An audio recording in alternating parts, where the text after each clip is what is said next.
Welcome to Cannabis School. I'm your host, Jesse Angeles. And I'm Brandon Elder. And we're here to talk to you about everything pertaining to cannabis, from vape, flower, edibles, strains, and everything in between.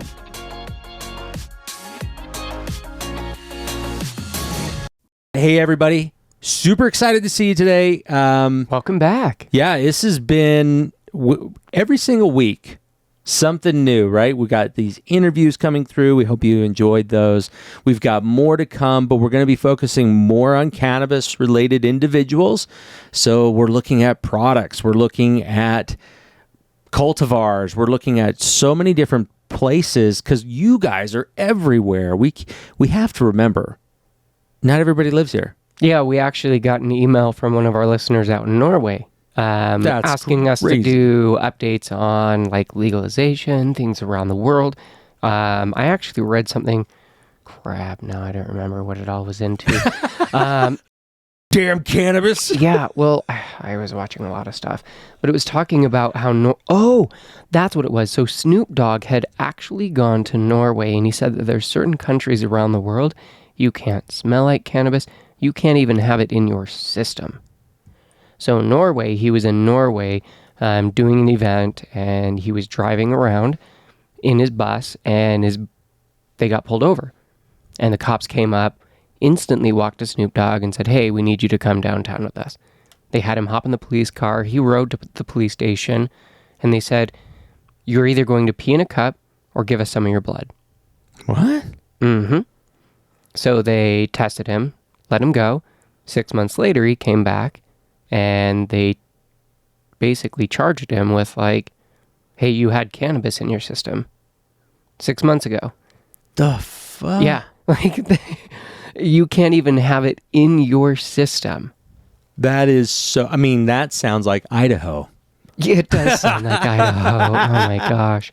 For those of you in Norway or Idaho. Yeah, seriously. Our prayers and our tokes go out to you. Yeah, that's so crazy. Right? I thought that was really interesting. But we're not talking about that today. We are talking about something that more of a European country, I would say, but it doesn't really remind me of cannabis. No, and as culturally inappropriate that I'm about to be, it is not the good. It doesn't mix. You know what I'm talking about, right? The strain and the strain name. Yeah, the strain name. But we'll go into what it's like, what it feels like, the flavors of it, the pros, the cons, and without further ado, this is where we cue the Italian music, right? So it's playing, "Sir, would you like to look at the menu? What do you want? We only have one thing on there today. What is it? Only one? Yeah, go ahead, read it for me." I'll take the Strombolli. Oh, Strombolli strain. Yeah. It just sounds weird as shit. It does sound weird. You know, I started thinking about that where if you take two cereals for kids, right? And I know somebody's going to be over there going, man, red dye number 40 really fucks up your kids. I know. That's why I give it to them. But I'll tell you that names mean a lot. And if you took one of the name brand cereal boxes you can find in any store that kids will gravitate towards, not just because it's got bright colors and big letters, it's because there's a flavor to it. And then you take the Walmart brand and put it right beside it. What do you think you're going to pick? You're going to pick that one because you associate it with it. They can be the exact same. Now, in this case, Strombolli, I don't know, man. Was it Walmart brand? It felt like a Walmart brand. It was okay. Yeah. It wasn't bad. But like we found out, all of the Strombolli that we've been able to find is autoflower. Yeah, and that goes into the conversation that we were talking about. And one thing that we have kind of noticed on our own, and maybe you felt the same, but autoflower tastes and acts different. Like it's a fine experience, but it's not quite the same experience as a regular germinated seed. Yeah. The autoflower, the ones that kick in at their own particular time, that experience is fine, but the flower, most of the time I feel like it doesn't produce as much. If you live in a perfect climate, aka Northern California, into Oregon and Washington. Holy shit. Or some of these other places around the world. I mean, they have some amazing flower sticky that's grown. Yeah. Hawaiian stuff is really sticky. Jamaican stuff, Thai stuff. I mean, Thai? I'd love to go through Asiatic Dude. countries and see what they have out there, because I can imagine some of the OG Kushes that come from those. So with Strombolli, this is more of an indica leaning. Yeah. Is it not? Is it a hybrid? Because I mean, I know it's indica, but I didn't feel super strong indica feelings from it. And maybe that's because it's an autoflower. Well, I mean, it comes from a sativa-leaning phenotype of Gorilla Glue, as well as a mix of Afghani land races. Yeah, I mean, and that's probably why, because I mean, in here, it's, you can find the literature on that one. I would say this is a hybrid indica leaning, but it still has sativa traits. Anyways, Fatso is really just getting to you. Yeah, we'll review that one later. If you're hearing what Brandon just said, that's a strain we'll be talking about, Fatso. It's pretty good, but it's clear. Yeah, just a little cottonmouthy. Yeah, but I don't know. We'll get back to that one. Flavor-wise, I don't know why this would be called Strombolli. Just in the fact that it just doesn't. I don't get I get an off flavor. So it actually the name came from the volcano Strombolli. Oh, well, see, I always associate it with pasta. Yeah, me too. I've never heard of the volcano Strombolli before this strain. See, and that brings up another good point. If you're naming these strains, make sure it's something that people can associate with pretty quickly, because I'm associating this with an Italian dish. Maybe in Italy, though, they have like that volcano, or in Europe is more commonly known. Maybe it's just something that in America, because, well, let's face it, like every country, their studies, I feel like, are more centrally focused. So maybe we just didn't learn about the Strombolli volcano. And that goes to prove that American education system is broken, because we don't know that. Well, you find there's a lot of shit we don't know. So No, but I'm just joking. I mean, seriously, it's super funny, because it's not common in the lexicon of most people who are consuming cannabis, right? I mean, I wouldn't think so. Like Well, purple. maybe unless they go around is that geographical history? Or I'm not sure what that would fall under. But the study of volcanoes and mountains and that. oh at the yeah, time. geology and fucking. I know the study of rocks is like geology and that, but does that fall within volcanoes? Yeah, High and that. thoughts. Well, I mean, there's specific scientists that just go after volcanoes. So maybe this person who had come up with it was just super into volcanoes. And when he was taking this hit and he was looking at it, and that cherry's just glowing right on the end of his joint, he's like, "This looks like a Stromboli." Well, they're saying that it's Isn't supposed to be like ground shaking, really crazy strong effects. And I'm like, no, I don't know what one you were smoking, but it's not the one I was smoking. Maybe it was a small, very skinny individual who had this. They hadn't eaten in a calling me while. No, because I mean, I'm talking about somebody else, somebody not with your superhuman strength with consuming cannabis, but I'm talking like a small metabolism. dude. Yeah, but I mean, like somebody who has never consumed ever, and they're super sensitive even to Tylenol. I would say that's the kind of person who's getting that earth-shaking movement, because I didn't get it. I didn't get it at all. Yeah, I didn't either. Like it was very mild. It was okay. It wasn't bad. Maybe it's a good mixing strain. I was about to say that. I didn't either. I think I might still have a little Stromboli left. I'll when this comes out, I'll do an update video saying, okay, this is like final, this is what I'm feeling on it. Oh, that's a good idea. Yeah. But by being able to understand that this strain is just a good mixing strain, that's great. And what does that mean? Well, if this is a bottom shelf strain, and I'm not saying that it is, but if it was, you could find this on sale. It would be good to be able to add to a couple of different of your favorite strains and see how it interacts. Yeah, I agree. Definitely mix it in with something, because like we found with many strains, when you pair it with another one, the effect becomes so much better. Oh, yeah. Some of our best combos have come. Well, obviously combos. White Russian, I still think about that. Dolph Lundgren. The Dolph Lundgren, right? Yeah. Mm-hmm. White Russian with sour diesel. Or was it a different diesel strain? It was a diesel strain. I can't remember. Cherry Diesel. It might have been Cherry Diesel that we were rocking in that moment. I'm actually going to have to go back and listen to that episode just to find out, because I remember that and it was so illuminating. And so I'm thinking it's almost the exact same thing over here. So I'm only playing around here in my mind, but I would take this Strombolli and mix it with some type of strain that is happy. Or if you want to be able to give it to a more pain relieving, I would see this as a great, like, amplifier. There we go. It's an amplifier. So you could be able to add that onto there to amplify the feelings that you're getting. On its own, though, I did not feel it was worth to be able to stand on its own. I could smoke a full bowl of this and be totally fine. Yeah, I just smoked several bowls and it wasn't. Nah. Yeah. I smoked a full bowl by myself. It was okay. It's supposed to be very, like, cerebral, very body relaxation. For medical users, they use it for, like, stress and anxiety, body relaxation, which maybe. I mean, if you were a really anxious person that could really tell a difference, that would be cool to know. I'm anxious, but I'm not overly anxious. Because, like, you prefer sativa when some of the indica strains make you more anxious. Yeah. Oh, yeah. So if you're more anxious, I think with that, maybe this is one of those perfect ones, because if it truly does, it's mild for those new users. Maybe this is perfect with that body relaxation, but having that clarity, that focus in your head. I like that mix. I love feeling like my body is relaxed. I don't have pain, but then I'm clear, I'm focused, I'm present.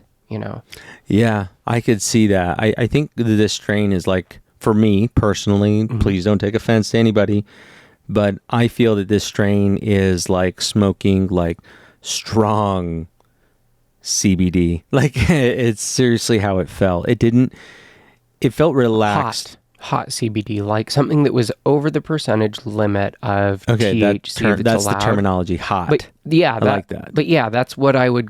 It sounds illegal. Well, it is. Like, you can't sell it. So any of those people who grow it and it gets to past that THC percentage level, you sometimes have a wider cannabinoid range. So if you do have that, That's just making me laugh in my head, because I'm all thinking like it's some Al Pacino movie back in the day. Oh, do you have the hot CBD? It just goes back to naming your strains. That can actually have an effect on people's psyche on there. You have to remember that there's also the placebo effect. So if I believe that there's a certain strain that always kicks in one way, that's why people get kind of pissed off with strains like with Blue Dream or with Pineapple Express, because they'll be like, no, this is supposed to feel like X. It's like a Jack Herrera that I had from one of the carts that we typically get, and then I got a Jack Herrera when I was traveling through Phoenix, Arizona. Yeah. Totally different experience. The Jack Herrera I had before was okay, was good, but the Jack Herrera I had in Arizona was awesome. Yeah, I think it depends on the cultivar. It really does. Because even like certain terpenes don't get fully expressed depending on the grower, because they don't know how to fully express those. The way they're growing it doesn't give them the opportunity to express them, the climate, whatever it is.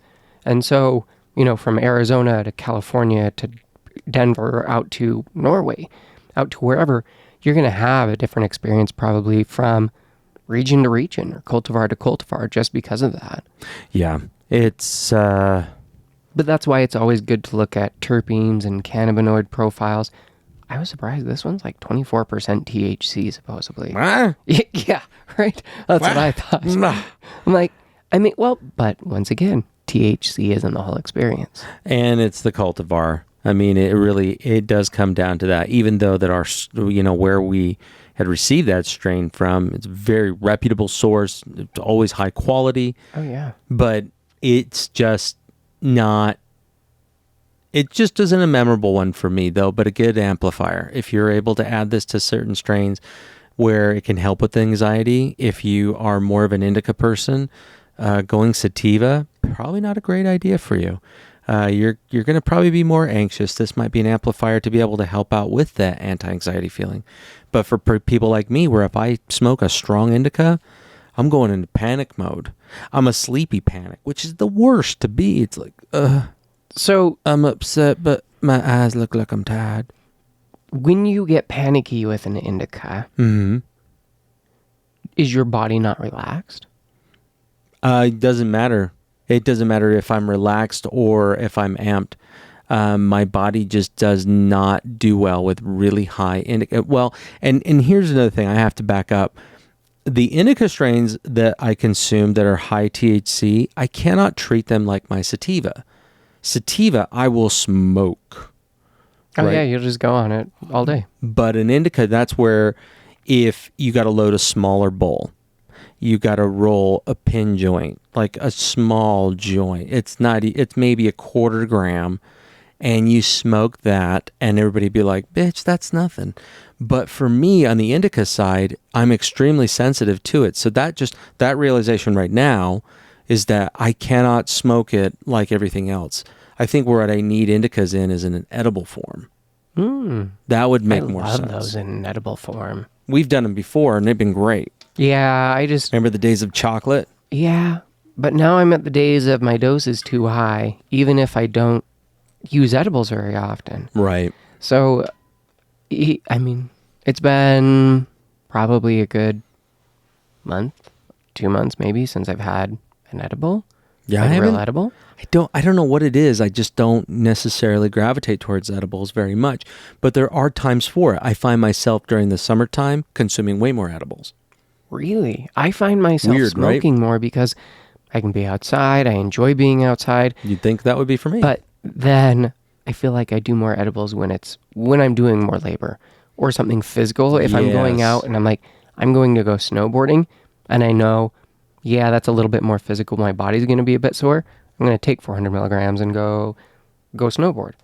Like it's just difference of what the activity, I think, of my body. Yeah, that makes sense. And that's why where something we haven't done in a while, we need to find a few of these strains and turn them into edibles and see what our experiences on those went from a crafted edible as opposed to just a consumed commercialized edible, because we're getting whatever shake.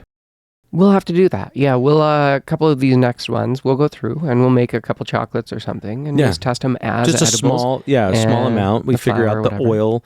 Mhm. But that's another thing in thinking about, like, if you're using even like Strombolli, I'd be very curious if anybody out there has used Strombolli Yeah. as an edible base. Or if you've used it at all, is it truly this volcano of an experience that is overwhelming flavors, overwhelming experience? Like, is that different? Have you had a different experience with Strombolli? Yeah, absolutely. We'd love to be able to hear about that one. Just real quick, before we go into it, I didn't see a lot of reviews on this one at all. This is not extremely I well-known didn't really strain. see it anywhere. No, this is something we have really had to dig deep on, just based upon our experience. There are places that have Strombolli. There are dispensaries around. I'm not saying this is a very widely sold strain, but it is. You're going to find it. I would say that Colorado, you're going to find it in their myriad of different dispensaries they got going on around there, as well as like California. I believe it. A lot of the strains, as they get to be just on seeds, you'll see them coming out to more pharmacies, more dispensaries, just as there gets to be more demand for it. I actually just saw this is actually a 75-day flowering seed. Like, Fucking hell. So this is super fast. That's a fast strain, dude. There might be some that are 60-day auto flower, actually, now that we're thinking about it. It's been a while since we invested in that farm, and yeah. So, yeah. It's been a while. It's crazy, isn't it? Yeah. That was a while ago, but yeah, I don't know. Give this strain a try. I would caution for those who are a little bit more experienced with flower. Don't go in with high expectations. Look for sale. I would definitely look for this on a sale. I wouldn't be like, oh, I need the Primo. I don't know. Maybe the Primo is a much better cultivar if they have that in Strombolli. Maybe it is, the much better terpene profile. That cannabinoid- earth-shaking- Yeah. Maybe it is the terpene profile. Again, comes down to the cultivar. So, tell us below. Let us know. Yeah, and also want to thank all of our Patreon members. Yeah. You guys are awesome. Thank you. We can't do this without you. Yeah, we love you guys. Also, huge shout out. We hit 10,000 subscribers on Facebook. No. Yeah. Dude, it's awesome. All of our social media, Brandon controls all of that. He makes sure that that's out there for you guys to consume, and it's where we found a lot of you. Yeah, Brandon's doing that. He's also doing other things. When you think, oh, no. It's no longer a kid's show. Wait, this was a kid's show? Shit, oh, that you didn't explains the know? puppets. Hey, go to our Patreon, be able to help us out. $1. That's all we ask you to be able to put on. If you could do more, awesome. Yeah, and if you can't donate $1, go leave us a review. Tell us and other people what you think. Yeah, absolutely, guys. Hey, and again, thank you so much for tuning in today, and you have yourself a great week. Catch you on next week.